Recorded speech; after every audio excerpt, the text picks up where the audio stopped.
the word problems relevant to quadratic equations. Word problems relevant to quadratic equation that we will solve by factorization, by completing sphere, or by quadratic formula, by any one of these methods. Exercise 1.1 question number 5, question number 4 तक आपने previous lecture में कर लिया था. Question number 5 से onward जो है वो आपके पास वर्ड प्रॉब्लम्स हैं. Word problems mean when problem is given in the form of statement. तो आपके पास क्वेश्चन गिवन है the equation y plus 13 y into y plus a has no linear term, then find the value of a. आपको एक given है y plus 13 into y plus a, you have to find the value of a. कि इसमें जो ए use हो रहा है इसकी क्या वैल्यू है. अब इक्वेशन गिवन है तो इक्वल की दूसरी साइड पे कुछ भी नहीं है, मीन्स क्या होगा, जीरो होगा. y plus 13 into y plus a. अब y plus 13 into y plus a bracket का मतलब क्या है कि आपको मल्टीप्लीकेशन करनी है. तो यहाँ पे हमने फर्स्ट एक्सप्रेशन जो y plus 13 है, पहले y को दोनों से मल्टीप्लाई कर दिया और फिर 13 को दोनों से मल्टीप्लाई कर दिया y प्लस ए के साथ. तो हमारे पास क्या आंसर आया, y square plus a y plus 13y plus 13a is equals to 0. अब आपने जब क्वाड्रेटिक इक्वेशंस पढ़ी थी तो उसमें आपने पढ़ा था कि आपके पास जो क्वाड्रेटिक इक्वेशन की स्टैंडर्ड फॉर्म है वो क्या है, ax square plus bx plus c equal to 0, जिसमें ax स्क्वायर क्या है, quadratic term, linear term and constant term. तो अब आपके पास वेरिएबल y यूज हो रहा है. y के ऊपर जो स्क्वायर वाली टर्म है वो क्वाड्रेटिक टर्म है. जिसमें वेरिएबल की पावर 1 होती है उसे लीनियर टर्म बोलते हैं, और जिसके साथ कोई वेरिएबल नहीं, मीन्स ये वेरिएबल y की फॉर्म में इक्वेशन है, तो जिसके साथ कोई वेरिएबल नहीं है वो कौन सी टर्म होती है, कांस्टेंट टर्म. तो ये quadratic term, linear term and constant term. अब आपने वैल्यू ऑफ ए फाइंड करनी है. कब वैल्यू ऑफ ए फाइंड करनी है, when equation has no linear term. Means equation के अंदर जब कोई लीनियर टर्म मौजूद ना हो तो उसके लिए आपने वैल्यू ऑफ ए फाइंड करनी है. लीनियर टर्म कौन सी है यहाँ पे, equation has no linear term, that is ay plus 13y equal to 0. तो ay और प्लस 13y को नहीं होना चाहिए, लीनियर टर्म इसके अंदर नहीं होनी चाहिए, मीन्स उसकी जगह 0 होना चाहिए था. ये जो लीनियर टर्म है ये नहीं होनी चाहिए थी, there is no linear term. तो हमने क्या किया, गिवन कंडीशन को यूज करते हुए ay प्लस 13y जो दोनों लीनियर टर्म्स को रिप्रेजेंट कर रही है, क्योंकि दोनों के साथ वेरिएबल y है with power 1. Variable y power 2 के साथ हो तो क्वाड्रेटिक टर्म है, पावर 1 के साथ हो तो लीनियर टर्म है, वेरिएबल y ना हो तो फिर वो कांस्टेंट टर्म है. तो हमारे पास ये जो लीनियर टर्म है इनको नहीं होना चाहिए. उस कंडीशन में हमने a की वैल्यू फाइंड करनी है. तो नहीं होना चाहिए मीन्स ये दोनों किसके इक्वल है, 0 के इक्वल है. अब दोनों में क्या चीज कॉमन है, y, टेकिंग y कॉमन. तो हमने नेक्स्ट क्या कर लिया, y को कॉमन ले लिया. क्या बन गया हमारे पास, y कॉमन लिया तो a फर्स्ट टर्म में बचा और 13 सेकंड टर्म में. y into a plus 13 is equals to 0. Then dividing y on both sides, दोनों तरफ y को डिवाइड किया, a plus 13 is equals to 0 रह गया. Anything 0 divide by anything equal to 0 हो जाता है हमारे पास. अब हमें किसकी वैल्यू चाहिए, a की वैल्यू चाहिए, मीन्स a को हमें सेपरेट करना है. तो a को सेपरेट करने के लिए क्या करेंगे, a के साथ जितने भी कांस्टेंट है उस इक्वालिटी की उस तरफ उनको खत्म करेंगे. तो आपके पास a के साथ क्या है, प्लस 13. प्लस 13 को खत्म करने के लिए क्या किया, सब्ट्रैक्टिंग 13 ऑन बोथ साइड्स. 13 को दोनों तरफ सब्ट्रैक्ट कर दिया. तो आपके पास क्या आंसर आ गया, a is equal to minus 13. What is the value of a, a is minus 13. अब आप इसको वेरीफाई भी कर सकते हैं, वेरिफिकेशन भी कर सकते हैं कि आपने a की वैल्यू ठीक फाइंड की है. अब आप अपनी इक्वेशन जो आपके पास यहाँ पे आई थी इक्वेशन ये, इसमें आप a की जगह माइनस 13 अगर पुट कर दें तो a की जगह जब आप इस इक्वेशन में माइनस 13 पुट करेंगे, वाई स्क्वायर माइनस ए वाई था, तो a की जगह हमने क्या पुट कर दिया, a की value minus 13, a is equal to minus 13 minus 13y plus 13y. अब माइनस 13y प्लस 13y को क्या करेगा, कैंसिल कर देगा. ये दोनों टर्म्स कैंसिल होगी तो हमारे पास बचा y square and 13a. Means कोई लीनियर टर्म नहीं बची, हमारे पास कांस्टेंट टर्म और क्वाड्रेटिक टर्म है. इसका मतलब है कि इस इक्वेशन में a की कौन सी वैल्यू है, माइनस 13, जिसकी वजह से इस इक्वेशन में लीनियर टर्म मौजूद नहीं होगी. This is solution of word problem relevant to quadratic equation. कि आपको इक्वेशन दी हुई है, आपको उसमें कहा कि आपने a की वैल्यू फाइंड करनी है और किस कंडीशन से फाइंड करनी है, जब इक्वेशन के अंदर कोई लीनियर टर्म ना हो. और लीनियर टर्म किसको बोलते हैं, जिस टर्म में वेरिएबल की पावर 2 होती है वो क्वाड्रेटिक टर्म होती है, जिस टर्म में वेरिएबल की पावर 1 होती है वो लीनियर टर्म होती है, और जिसके साथ वेरिएबल नहीं होता उसे कांस्टेंट टर्म बोलते हैं. अब आपके पास जो इक्वेशन गिवन थी वो वेरिएबल y के साथ थी, ए कोई भी रियल नंबर है इसके अंदर जो हमने फाइंड करना था। तो y में क्वाड्रेटिक इक्वेशन है, वाई स्क्वायर वाली टर्म क्वाड्रेटिक है, y वाली टर्म्स लीनियर है। तो हमारे पास जो y वाली टर्म्स आई, यहाँ पे y वाली टर्म्स को हमने इक्वल टू 0 रखा, क्योंकि हमें क्वेश्चन में गिवन था no linear term, linear term नहीं होनी चाहिए, मींस लीनियर टर्म को 0 होना चाहिए। तो उसको 0 के इक्वल रख के हमने सॉल्व किया और a की वैल्यू फाइंड की, विच इज -30। नेक्स्ट क्वेश्चन पे जाएं। The equation ax square plus 5x minus is equals to 3 has x is equals to 1 as a solution। आपके पास एक इक्वेशन है ax square plus 5x equal to 3 has x is equals to 1 as a solution। What is the other solution? अब आपको equation given है जिसमें variable की highest power आपको क्या नजर आ रही है? वेरिएबल की हाईएस्ट पावर क्या है? 2। It means it is quadratic equation. Quadratic equation के कितने सॉल्यूशंस होते हैं? 2 सॉल्यूशंस होते हैं। आपके पास वेरिएबल की हाईएस्ट पावर 2 हो तो उस इक्वेशन के आपके पास 2 सॉल्यूशंस होते हैं। एक सॉल्यूशन आपको बता दिया, कौन सा? x is equals to 1। We have to find the other solution। हमें एक इक्वेशन दी और उसका एक सॉल्यूशन बताया, हमने उसका सेकंड सॉल्यूशन फाइंड करना है। क्वाड्रेटिक इक्वेशन है तो उसके टोटल 2 सॉल्यूशंस होंगे। फर्स्ट सॉल्यूशन हमें गिवन है, सेकंड सॉल्यूशन हमने फाइंड आउट करना है। अब इक्वेशन देखें, ax square plus 5x is equals to 3, x is equals to 1 उसका सॉल्यूशन है। तो सॉल्यूशन का मतलब क्या होता है कि x की वो वैल्यू आप अपनी इक्वेशन में पुट करेंगे तो आपकी इक्वेशन को सेटिस्फाई करेगी। अब आपने x की दूसरी वैल्यू फाइंड करनी है। आपके पास हमेशा इक्वेशन इस फॉर्म में होती थी ax स्क्वायर, तो a की जगह कोई भी नंबर होता था 1 2 3 अप टू सो ऑन। अब यहाँ पे a गिवन है, इसका मतलब है a की जगह कोई नंबर आप पहले फाइंड करेंगे तो आप इस इक्वेशन को सॉल्व करके उसके 2 रूट फाइंड कर सकते हैं, अदरवाइज तो इसमें a आ जाएगा। तो सबसे पहले हम क्या करेंगे, इक्वेशन में जो आपको फर्स्ट रूट गिवन है x is equals to 1, तो इक्वेशन में जहाँ जहाँ x है उसकी जगह हम क्या पुट कर देंगे? 1। तो जब हमने 1 पुट किया, a into 1 square 5 into 1 equal to 3। 1 का स्क्वायर लें, 1 की कोई भी पावर लें तो 1 ही आता है, तो क्या बन गया? a plus 5 is equal to 3। अब a plus 5 is equal to 3, a की वैल्यू हम फाइंड कर लें ताकि हमें हम यहाँ पे a की जगह वो नंबर पुट कर दें, फिर हम इक्वेशन को सॉल्व कर सकते हैं। क्योंकि जब हम इक्वेशन को सॉल्व करेंगे फैक्टराइजेशन से या कंप्लीटिंग स्क्वायर से, जिस भी मेथड से, तो हमारे पास x स्क्वायर के साथ वाला कोफिशिएंट हमें पता होना चाहिए। तो x स्क्वायर के साथ यहाँ a लिखा हुआ है, हमने x की जो वैल्यू हमें एक वैल्यू पता थी वो पुट करके पहले तो a फाइंड किया। a की वैल्यू क्या है हमारे पास? -2। अब हमारे पास इक्वेशन क्या बन गई? a की जगह जब हमने -2 डाला तो इक्वेशन क्या बनी?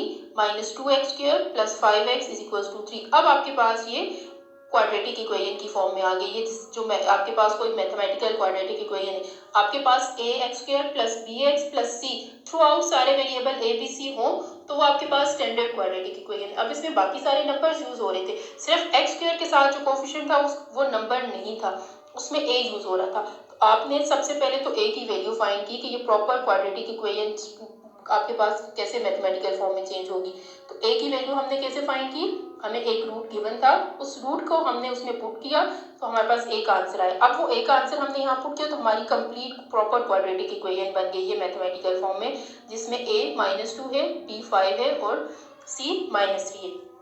अब क्वाड्रेटिक इक्वेशन में आपको डेफिनेशंस पढ़ाते हुए ये बात बताई थी कि आपके पास हाईएस्ट पावर वाली टर्म हमेशा पॉजिटिव होनी चाहिए। तो हाईएस्ट टर्म वाली ये टर्म है, इसके साथ नेगेटिव साइन है। तो क्या करेंगे, हाईएस्ट पावर वाली टर्म को पॉजिटिव बनाने के लिए इस टर्म के साथ नेगेटिव है तो टेकिंग -1 कॉमन, और तो कुछ कॉमन है नहीं, 2 का टेबल सब में नहीं आता, x भी सब में यूज नहीं हो रहा, और तो हम कुछ कॉमन नहीं ले सकते। तो पॉजिटिव बनाने के लिए सिर्फ हमने क्या चीज कॉमन लेनी है? -1 कॉमन लेना है। अब जब हमने -1 कॉमन लिया तो -1 कॉमन लेने का मतलब है कि माइनस सिर्फ अगले वाले साइन को चेंज करेगा। आगे माइनस है तो वो चेंज हो जाएगा प्लस में, आगे प्लस है तो वो चेंज हो जाएगा माइनस में। तो अब यहाँ पे माइनस कॉमन लिया, इन सब के सिर्फ साइंस चेंज हो जाएंगे। कैसे चेंज होंगे? -2x स्क्वायर प्लस 2x में plus 5x minus 5x and -3 change हो जाएगा किसमें? +3 में। Then dividing -1 on both sides किया, 0 डिवाइडेड बाई एनीथिंग क्या होता है? 0। 2x square minus 5x plus 3 equal to 0। This is general quadratic equation. Standard form में अब आपके पास क्वाड्रेटिक इक्वेशन आ गई है कि आपके पास x स्क्वायर वाली टर्म है, फिर x वाली टर्म है, फिर कांस्टेंट टर्म है और वेरिएबल की हाईएस्ट पावर वाली टर्म नेगेटिव भी नहीं है। तो अब आप इसको स्टैंडर्ड क्वाड्रेटिक इक्वेशन को सॉल्व करके आप उसमें से वेरिएबल की वैल्यूज फाइंड कर सकते हैं। आपके पास एक वैल्यू वेरिएबल है जो 1 है, दूसरी वेरिएबल की वैल्यू आपने फाइंड आउट करनी है। अब क्वाड्रेटिक इक्वेशन है, आप इसको सॉल्व करेंगे, कितने मेथड से सॉल्व कर सकते हैं? आप क्वाड्रेटिक इक्वेशन को 3 मेथड से सॉल्व किया जा सकता है, by factorisation, by completing square and by quadratic formula. अब हम किसी भी मेथड से इसको सॉल्व करेंगे और इसके हमारे पास 2 आंसर आएंगे। अब 2 आंसर में से एक आंसर क्या आना कंपल्सरी है? 1, क्योंकि एक सोल्यूशन हमें बताया हुआ है उसका 1। तो जब हम इस इक्वेशन को सॉल्व करेंगे, हमने इसी इक्वेशन से बनाई है, इसी इक्वेशन में a की वैल्यू हमने फाइंड की है, तो जब हम इस इक्वेशन को सॉल्व करें तो हमारे पास 2 सॉल्यूशंस आएंगे। एक सोल्यूशन 1 होगा और दूसरा वो सोल्यूशन आएगा जो हमने खुद फाइंड करना था। तो एक सोल्यूशन हमें दिया, एक सोल्यूशन हमें क्यों दिया दूसरा सोल्यूशन फाइंड करने के लिए? क्योंकि उसमें एक अननोन वेरिएबल यहाँ पे और एक्स्ट्रा यूज हो रहा था। इस वजह से इस इक्वेशन को हम डायरेक्ट सॉल्व नहीं कर सकते थे। हमें x की वैल्यू बताई क्वेश्चन के अंदर, उस x की वैल्यू से हमने पहले a फाइंड किया, x को पुट करके हमने a फाइंड किया, फिर हमारी इक्वेशन प्रॉपर मैथमेटिकल फॉर्म में चेंज हो गई। अब मैथमेटिकल फॉर्म में चेंज हुई तो उसकी बड़ी पावर वाली टर्म के साथ नेगेटिव आ गया, उसको हमने कॉमन लिया और उसको स्टैंडर्ड फॉर्म में चेंज किया।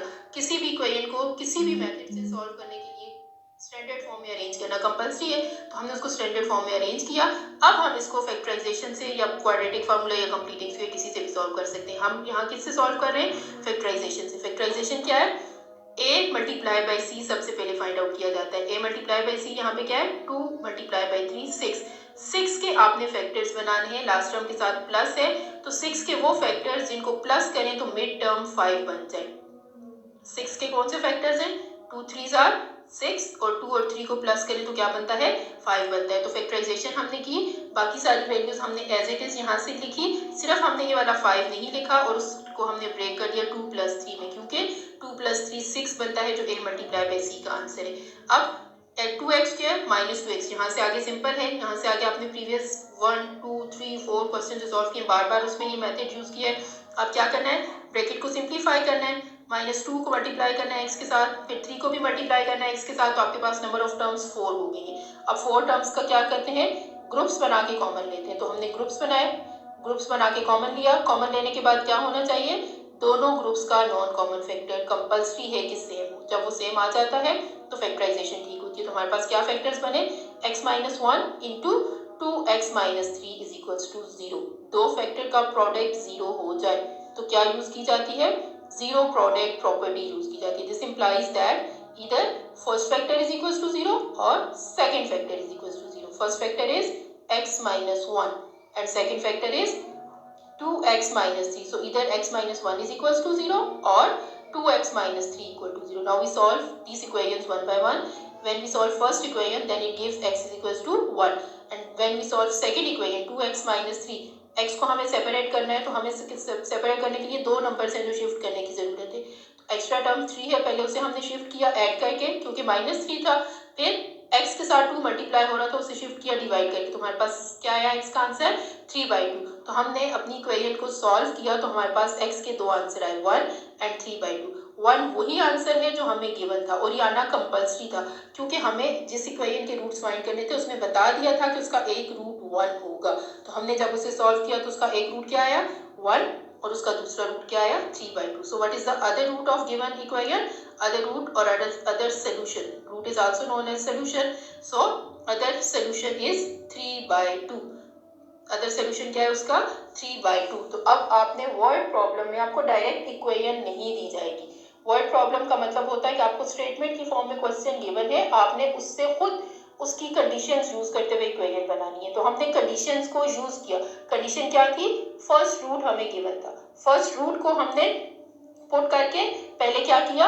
a की वैल्यू फाइंड की, a की वैल्यू फाइंड करके इक्वेशन को कंप्लीट मैथमेटिकल फॉर्म में चेंज किया। अब जब हमने मैथमेटिकल फॉर्म में चेंज किया तो वो स्टैंडर्ड फॉर्म में थी, लेकिन एक कंडीशन वो होल्ड नहीं करती थी कि उसकी सबसे बड़ी टर्म के साथ नेगेटिव साइन था, उसको भी हमने पॉजिटिव बना लिया। अब वो कंप्लीट स्टैंडर्ड फॉर्म में आ गई। तो कंप्लीट स्टैंडर्ड फॉर्म में क्वाड्रेटिक इक्वेशन को सॉल्व करने के मेथड हमने प्रीवियस क्वेश्चंस में इसी एक्सरसाइज में पढ़ लिए, तो उनमें से किसी भी मेथड से हम इसे सॉल्व कर सकते हैं जो इजीली यहाँ एप्लीकेबल हो। हम तो हमने फैक्टराइजेशन से उसको सॉल्व किया, हमारे पास x के 2 आंसर आए, एक आंसर वही जो हमें गिवन था। इसका मतलब है कि ये हमने जो सॉल्यूशंस फाइंड किए वो ट्रू है, कि एक वही सॉल्यूशन आया और दूसरा वो सॉल्यूशन जो हमें फाइंड करना था, दैट इज 3/2। क्वेश्चन नंबर 6 आपके पास। अब क्वेश्चन नंबर 7 है आपके पास। क्वेश्चन नंबर 7 क्या है? What is the positive difference of the roots of x square minus 7x minus 9 is equals to 0। What is the positive difference? यहाँ पे क्या पॉजिटिव डिफरेंस है रूट्स के दरमियान? कितना डिफरेंस है? रूट्स जो है वो कैसे एक दूसरे से डिफर करते हैं? दो रूट्स आएंगे आपके पास, क्वाड्रेटिक इक्वेशन है तो दो रूट्स आएंगे और आपने बताना है कि वो दो रूट्स कैसे एक दूसरे से डिफर करते हैं। क्वाड्रेटिक इक्वेशन के कितने रूट्स होंगे? दो। हमें पॉजिटिव डिफरेंस बताना है कि वो रूट्स कैसे एक दूसरे से डिफर करते हैं।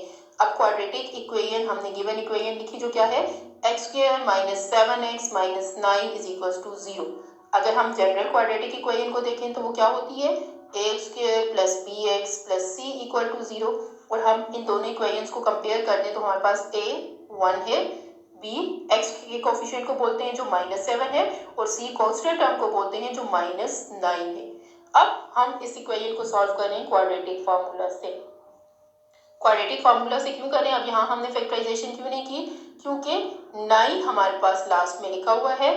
फर्स्ट नंबर 1 है, 1 को 9 से मल्टीप्लाई करें भी तो 9 ही बनता है। तो 9 के हमें फैक्टर्स चाहिए, 9 के साथ माइनस है, जिनको माइनस करें तो 7 बन जाए।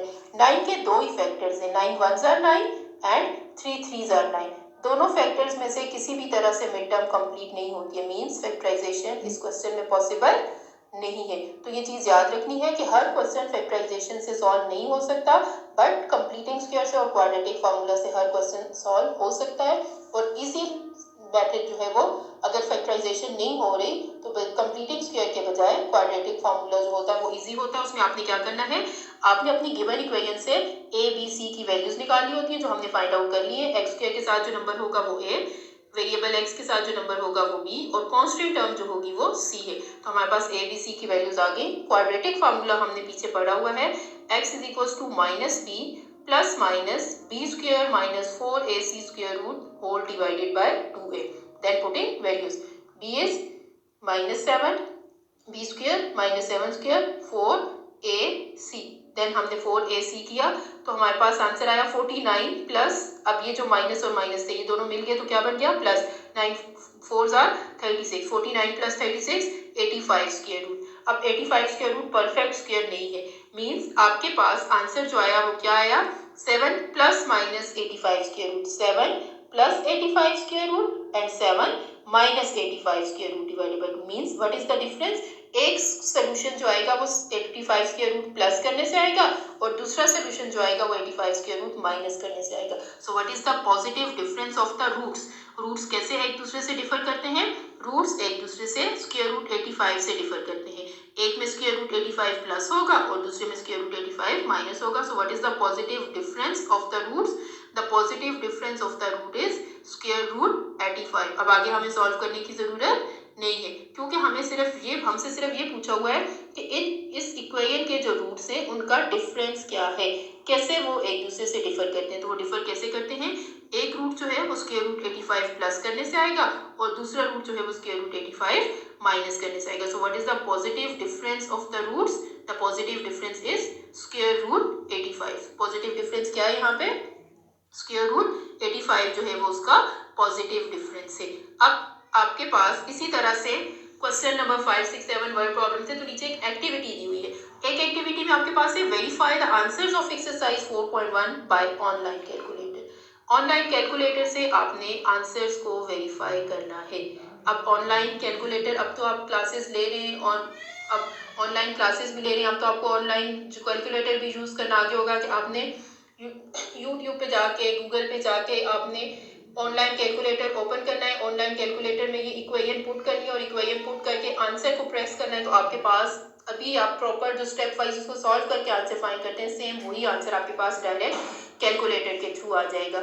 ऑनलाइन कैलकुलेटर, अब आप उसमें जब पावर अप्लाई करते हैं तो एक्स स्क्वायर आपके पास एक्स है तो आप पावर को कैसे अप्लाई करेंगे? आपके पास जो 2 3 4 जो भी पावर आपने अप्लाई करनी है उस बटन को आप प्रेस करके थोड़ी देर छोड़ेंगे। अब सिंपल आप एक दफा प्रेस करते हैं तो आपके पास x के साथ 2 मल्टीप्लाई होगा। जब आप उसको प्रेस करेंगे और उसको प्रेस करके रखे रहेंगे तो आपके पास वो जो 2 जब आप लिखा जाएगा तो उसकी पावर में लिखा जाएगा। इसी तरह क्यूब चाहिए, 4 चाहिए। तो ऑनलाइन कैलकुलेटर से आपने ये जो क्वेश्चन है आपने गूगल पे जाके ऑनलाइन कैलकुलेटर ओपन करना है और ऑनलाइन कैलकुलेटर पे आपने ये इक्वेशंस डालनी और आंसर का प्रेस कर देना है, तो आपके पास डायरेक्ट आंसर आ जाएंगे, डायरेक्ट रूट्स ऑफ इक्वेशंस आ जाएंगे। नेक्स्ट एक्टिविटी क्या है आपके पास? Solve the following equations. इस इक्वेशन को सॉल्व करना है by factorisation and by completing square. Factorisation से भी सॉल्व करना और कंप्लीटिंग स्क्वायर से भी सॉल्व करना है and then verify your answer with online calculator. अब कंप्लीटिंग स्क्वायर और फैक्टराइजेशन दोनों मेथड आपको पता है और आपको पता है कि हर इक्वेशन को सॉल्व करने, इक्वेशन को, क्वाड्रेटिक इक्वेशन को सॉल्व करने के 3 मेथड है।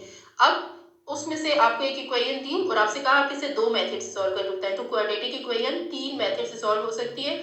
आपसे जो भी मेथड कहा जाए आप उसे सॉल्व कर सकते हैं। कुछ क्वाड्रेटिक इक्वेशन ऐसी होंगी जो फैक्टराइजेशन से नहीं हो सकती, अदरवाइज क्वाड्रेटिक इक्वेशन को सॉल्व करने के टोटल 3 मेथड्स हैं, but every quadratic equation can be solve by 2 methods. तो ये इक्वेशन जो आपको दी हुई है इसे आपने फैक्टराइजेशन और कंप्लीटिंग स्क्वायर दोनों से करना है। इक्वेशन क्या है?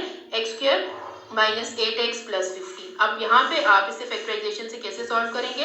यहाँ कोई नंबर नहीं है तो मीन्स 1 है, 1 15 जार 15 होता है, 15 के फैक्टर्स जिन्हें प्लस करें तो 8 बन जाए, 5 3 जार 15 and 5 plus 3 is equals to 8। तो ये फैक्टराइजेशन से सॉल्व होगा और जब आप कंप्लीटिंग स्क्वायर की हेडिंग देंगे, कंप्लीटिंग स्क्वायर से सॉल्व करेंगे तो कंप्लीटिंग स्क्वायर के स्टेप्स लगाएंगे। इक्वेशन ऑलरेडी स्टैंडर्ड फॉर्म में है, उससे नेक्स्ट स्टेप पे आप चले जाएंगे। Shift the constant term to right hand side, x square का कोफिशिएंट ऑलरेडी 1 है, तो फिर नेक्स्ट स्टेप क्या होता है?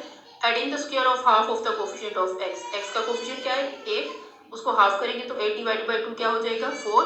तो 4 का स्क्वायर लेके दोनों तरफ ऐड करेंगे, left hand side becomes perfect square और complete square, then taking square root on both side and simplify to find the answers. एक ही इक्वेशन है, उसे आप जिस भी मेथड से सॉल्व करें आपके आंसर सेम आए। तो आपने फैक्टराइजेशन से सॉल्व किया, फिर आप उसके बाद कंप्लीटिंग स्क्वायर से सॉल्व करेंगे, आंसर दोनों के सेम होने चाहिए। मेथड चेंज होने से क्वेश्चन के आंसर पे कोई फर्क नहीं पड़ता, मेथड और स्टेप्स डिफरेंट हो सकते हैं बट आंसर सेम आता है अगर आपने प्रॉपरली उसको सॉल्व किया। तो आप इसको कंप्लीटिंग स्क्वायर से करेंगे और फैक्टराइजेशन कैसे करेंगे, दोनों तरह से आपके पास आंसर सेम आएगा। अब आपके पास कुछ वर्ड प्रॉब्लम से रेलिवेंट एग्जाम्पल है आपकी बुक के अंदर। एग्जाम्पल नंबर 2 भी है और एग्जाम्पल नंबर 5 भी है, तो इन एग्जाम्पल्स की भी आपने इसी तरह से प्रैक्टिस करनी है रफ नोटबुक पे। एग्जाम्पल नंबर 2 क्या है? A ball is thrown upward, straight upward from 3 metre above the ground. अब बॉल जो है वो 3 मीटर अबव द ग्राउंड यहाँ पे है, 3 मीटर अबव द ग्राउंड एक बॉल है जिसे थ्रो किया जा रहा है upward with a velocity of 14 metre per second. कितनी स्पीड से किया जा रहा है थ्रो?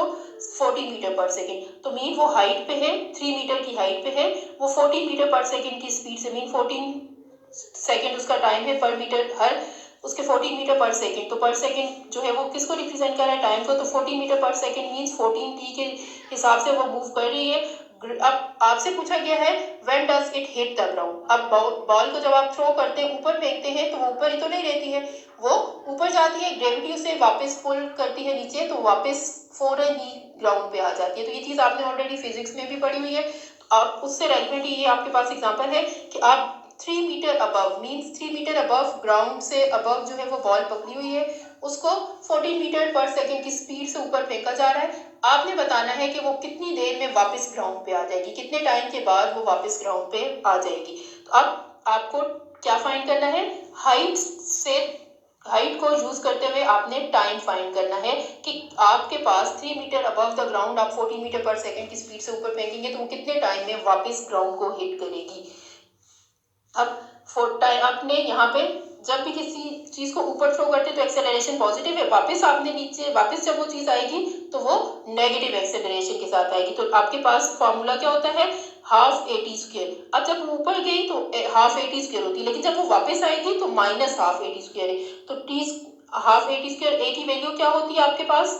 9.8। अब जब 1/2 को आप 9.8 के साथ करेंगे तो अप्रोक्सीमेटली आपके पास 4.9 आंसर आता है, जो अप्रोक्सीमेटली किसके इक्वल है? 5। तो आपके पास क्या हो गया? -5t square. तो हाइट आपके पास टोटल क्या बनी? 3 मीटर की हाइट से उसको फेंका, 14 मीटर पर सेकेंड की स्पीड से वो ऊपर गई और जब वो वापस नीचे आएगी तो -5t स्क्वायर के साथ आपके पास वो ऊपर गई तो +AT स्क्वायर, नीचे वापस आई तो -12 AT स्क्वायर के साथ। तो आपके पास इक्वेशन बनी 3 + 14t - 5t स्क्वायर। अब जब वो वापस ग्राउंड पे आ जाएगी तो फिर तो उसकी कोई हाइट नहीं होगी, जबकि ये इक्वेशन तो किसके लिए बनी हुई है? हाइट के लिए बनी हुई है। जब वो वापस नीचे आ जाएगी तो उसकी हाइट क्या हो जाएगी? 0 हो जाएगी।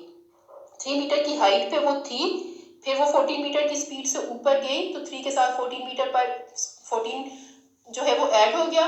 फिर वो जब ऊपर जाएगी तो उसी स्पीड से वो वापस नीचे जो आएगी वो क्या है -5t², हाफ at²। जैसे वो ऊपर जा रही है तो ग्रेविटी उसी स्पीड से उसको नीचे जब पुल डाउन करेगी तो -हाफ at² के साथ जब आप उसको लिखते हैं तो आपके पास क्या आता है -5t²। अब आपने टाइम फाइंड करना है, इसलिए आपने सारी चीजों को किस में चेंज किया हुआ है, टाइम की फॉर्म में, हाइट और टाइम की फॉर्म में चेंज किया हुआ है।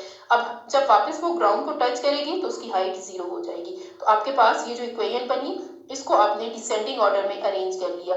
डिसेंडिंग ऑर्डर मीन्स पहले t² वाली टर्म, फिर t वाली टर्म, फिर कांस्टेंट टर्म। अब t² वाली टर्म नेगेटिव थी तो उसको पॉजिटिव बनाया गया है। यहाँ पे भी ये बात याद रखनी है कि हाईएस्ट पावर वाली टर्म नेगेटिव नहीं होनी चाहिए, तो उसको पॉजिटिव बनाने के लिए सबके साइन, उसका साइन चेंज किया तो फिर बाकी सबके साइंस भी चेंज करने पड़ेंगे। 5t² - 14t - 3 = 0।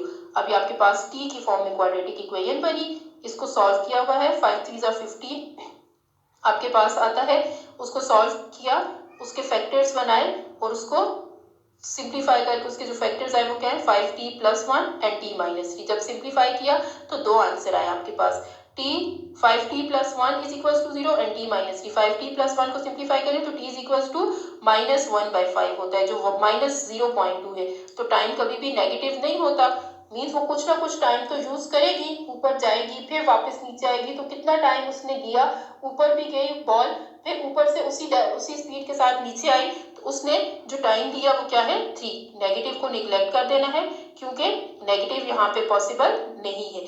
The time t = -0.2 is negative time which is not possible, which is impossible in this case. So the required time is 3 second. तो आपके पास रिक्वायर्ड टाइम क्या है 3 सेकेंड। अब यहाँ पे ये मेंशन है कि t अगर आपके पास एक ऑर्डर पेयर बना हुआ है 0,3, 0,3 का मतलब क्या है कि बॉल 3 मीटर की हाइट पे पकड़ी गई थी, टाइम तब 0 था, तब उसको थ्रो नहीं किया हुआ था, सिर्फ वो पकड़ी हुई थी। जब उसको थ्रो किया तो वो वापस 3 सेकेंड्स का उसने टाइम लिया और वापस वो ग्राउंड पे आ गई, मीन्स उसकी हाइट 0 होगी। तो पहले उसका टाइम 0 था और उसकी हाइट जो थी वो 3 थी। जब उसको ऊपर फेंका, हाइट से वो वापस आई तो फिर 3 सेकेंड के बाद वो नीचे वापस आई, तो टाइम 3 सेकेंड हो गया और हाइट उसकी क्या हो गई 0। तो ये चीज किसको रिप्रेजेंट कर रही है, टाइम एंड हाइट। आपके पास ये टाइम है और ये हाइट है कि पहले वो किस टाइम पे क्या यूज करी थी, वो टाइम उसका 0 सेकेंड था, 3 मीटर की हाइट पे थी। फिर जब उसको ऊपर फेंका और वो वापस आई तो उसने कितना टाइम लिया 3 सेकेंड का टाइम लिया, और जब वो वापस नीचे आई तो फिर वो ग्राउंड को उसने टच किया तो वो 0 मीटर की हाइट पे आ गई। अब नेक्स्ट इसी तरह से एक और एग्जांपल है आपके पास, example number 5। A company is making frames as part of new product they are launching. The frame will be cut off piece of steel to keep the weight down. उसके साथ क्या किया, the final area should be 28 centimetre. The inside of the frame has 11 centimetre by 6 centimetre. What should be the width of the metal. अब आपके पास ये figure भी आपको बनी हुई नजर आ रही है। क्या है आपके पास, आपके पास फ्रेम बना हुआ है। अब फ्रेम में आपके पास इनर पोर्शन भी है और उसका आउटर पोर्शन भी। यहाँ से अंदर जो पोर्शन है, ये वाला जो ये इनर पोर्शन है, ये उसकी फ्रेम का पोर्शन है। अब ये पूरा कंप्लीट है, ठीक है ना। आपके पास 3 चीजें हैं, एक इनर, एक उसका ये जो फ्रेम का ये वाला पोर्शन है ये, एक उसका ये इनर जो पोर्शन है ये, और एक ये कंप्लीट जो पोर्शन है। 3 है आपके पास, 3 चीजें। अब वो कहते हैं कि फ्रेम को अगर कट ऑफ कर दिया जाए, तो आपके पास फ्रेम को कट ऑफ कर दिया जाए तो ये सिंपल जो फ्रेम का जो एरिया है ये 28 है। और अगर फ्रेम ये जो अंदर वाला एरिया है, अंदर आपके पास आपको बताया हुआ है 11 × 6, कि 11 उसकी लेंथ है और 6 उसकी विड्थ है। और आपको एरिया ऑफ रेक्टेंगल का फॉर्मूला पता है, लेंथ इंटू विड्थ होता है, तो 11 × 6 क्या हो जाएगा 66। ये जो अंदर वाला एरिया है ये 66 है, और ये वाला जो एरिया है, ये जो फ्रेम का एरिया है जो कट डाउन कर दी गई है, ये क्या है 28 है। आपने इस x की वैल्यू बतानी है कि ये जो फ्रेम है इसमें जो विड्थ है ये कितनी विड्थ की फ्रेम है। अब विड्थ आपने फाइंड आउट करनी है, मीन्स उसको x से रिप्रेजेंट किया गया है, x की वैल्यू आपने फाइंड आउट करनी है। अब अगर आप देखें तो आप फ्रेम के साथ ही अंदर वाले पोर्शन को सिर्फ देखें, अंदर वाले पोर्शन को जब आप देखेंगे, सिर्फ अंदर वाले पोर्शन को देखें, बाहर वाली चीज को ना देखें, तो ये 11 है और ये 6 है, और उसके बाहर भी फ्रेम ये है। आप उसके बाहर वाली चीज को ना देखें, सिर्फ इस चीज को अंदर वाली को देखें, तो इसका एरिया क्या है 11 × 6 = 66, और ये जो उसकी चीज है इसकी विड्थ एक्स है जो आपने फाइंड आउट करनी है, जबकि इसका एरिया आपको बता दिया है, पूरा एरिया। इसकी लेंथ और विड्थ नहीं बताई, उसमें से विड्थ तो आपको फाइंड करनी है, लेकिन उसका कंप्लीट एरिया इस चीज का बता दिया है कि इसका एरिया कितना है, 28 है। अब आपने फाइंड करनी है एक्स की वैल्यू। आप कैसे फाइंड करेंगे? आपके पास एक एरिया है 11 6 आर 66, एक एरिया कितना है आपके पास, लेंथ इंटू विड्थ एरिया का फॉर्मूला होता है। एक एरिया आपके पास इंटीरियर एरिया जो है वो 66 है। उसके बाद आप कंप्लीट फ्रेम का एरिया देखिए, अगर आप उसके इंटीरियर एक्सटीरियर को मिला दें तो क्या होगा आपके पास, 11 + 2, ये 11 तो सिर्फ उसके इंटीरियर पोर्शन के एरिया है, उसके साथ ये वाली पोर्शन क्रिएट करने तो वो 2 उसको x उसको नाम दिया गया है, तो 11 + 2x, 2x क्यों लिया, एक x ये है और एक x ये है, तो लेंथ में भी दोनों पोर्शन ऐड होंगे, 11 + 2x। इसी तरह ये विड्थ है तो इसमें भी ये दोनों साइड ऐड होंगी, तो 11 + 2x, इसको x का नाम दिया गया है, तो इसका मतलब है x ये वाली साइड और x ये वाली साइड, टोटल क्या हो जाएगा 2x। इसी तरह लेंथ में ये वाला x और ये वाला x क्या हो जाएगा 2x। आपके पास क्या पूरी फ्रेम का एरिया बन गया, 11 + 2x × 6 + 2x which is equals to, जब इनको मल्टीप्लाई करें तो क्या बनता है, 4x² + 34x + 66, 11 6 are 66, 11 2s are 22, 6 2s are 12, क्या आएगा, 11 6 are 66, 2 6 are 12, 12x plus then 2 × 6 12x। अब 11 को मल्टीप्लाई करेंगे 2 के साथ तो क्या आएगा आपके पास, 11 2s आर 22, तो आपके पास टोटल यहाँ पे क्या आ गया, देन 2x को 2x से मल्टीप्लाई करें तो क्या होता है 4x²। अब आपके पास ये इक्वेशन बनेगी इन दोनों के साथ x है तो इनको कंबाइन कर लिया, 66 + 4x² + 12 + 22 क्या बनता है 34। तो आपके पास कंप्लीट इक्वेशन क्या बनी, उसको अरेंज करके लिखा हुआ है 4x² + 34x + 66। अब ये आपके पास पूरी फ्रेम का एरिया है। पूरी फ्रेम का एरिया आपको नहीं चाहिए, आपको सिर्फ उसमें ये जो पोर्शन है, सिर्फ इसमें ये जो x यूज हो रहा है, सिर्फ आपको इस x की वैल्यू चाहिए। तो इस x की वैल्यू फाइंड करने के लिए जब उसको कट ऑफ किया गया है, तो कट ऑफ करने के बाद उसका जो एक्सटीरियर पोर्शन है उसका जो एरिया है वो कितना है 28। अब कट ऑफ कर दिया तो मीन्स अंदर से ये वाली चीज खत्म हो गई, और इस चीज का एरिया कितना था 66, इसका एरिया कितना है 66। तो मीन आपके पास ये जो इक्वेशन बनी है इसमें से आपको 66 को माइनस करना पड़ेगा, क्योंकि आपने अब सिर्फ उसका एक्सटीरियर पोर्शन जो है वो ये वाला ये ले लिया है, आपने अंदर वाली चीज को कट ऑफ कर दिया, सिर्फ अब आपको ये वाली जो चीज है ये वाली चाहिए। तो इसका मतलब है कि अंदर वाला एरिया कट ऑफ हो जाएगा। अंदर वाला एरिया कितना है 11 6 आर 66 जो था वो अंदर वाले पोर्शन का एरिया था। तो ये जो इक्वेशन आपके पास बनी हुई है इसमें से 66 को माइनस कर देंगे। जब आप अंदर वाले पोर्शन को माइनस कर देंगे तो ये वाली जो चीज आपको नजर आ रही है, इसका ये जो फ्रेम कट ऑफ करने के बाद वो एरिया कितना है 28। तो आप जब अंदर वाले एरिया को कट ऑफ कर देंगे तो वो किसके इक्वल बचेगा, कितना एरिया बचेगा 28। अब जब आप इसको सॉल्व करेंगे क्वाड्रेटिक इक्वेशन को तो आपके पास x के दो आंसर आएंगे, -9.3 एंड 0.8। नेगेटिव लेंथ और विड्थ तो पॉसिबल होती नहीं है, तो आंसर क्या आएगा x का 0.8। सो व्हाट इज द विड्थ 0.8। 0.8 जो है वो सेंटीमीटर जो है वो अप्रोक्सीमेटली आपके पास विड्थ है। कैसे फाइंड किया, आपके पास दो तरह से आपके पास फ्रेम का इंटीरियर पोर्शन भी है और एक्सटीरियर भी है। अब ये आपके पास फ्रेम है, इसके साथ ये जो पोर्शन है जो इंटीरियर पोर्शन है ये 66 इसका एरिया है, इसके साथ जब उसका इंटीरियर भी मिला दिया जाए तो ये चीज इसको अलग जो है इसका एरिया 28 है, इसकी विड्थ जो है वो x है, तो इसकी वैल्यू आपने फाइंड करनी है। इस पूरे का एरिया अगर हमने फाइंड किया तो वो हमारे पास क्या आया, ये इक्वेशन। अब जब हमने उसमें से ये वाली चीज निकाल दी, कट कर दी, सिर्फ ये चीज छोड़ दी, तो हमें 66 निकालना पड़ेगा। 66 हमने निकाला तो हमारे पास 4x² + 34 बचा जो किसके इक्वल आया 28 के इक्वल। तो उसके इक्वल रख के आपने उसको सॉल्व करना है। अब आपने एक्सरसाइज के आपने क्वेश्चंस किए 3 क्वेश्चंस और एक आपके पास एक्टिविटी है, उसको आपने प्रॉपर नीट नोटबुक पे अटेम्प्ट करना है और एग्जाम्पल्स की प्रैक्टिस करनी है। MCQs जितने भी आपके पास डेफिनेशन में से या एग्जाम्पल्स में से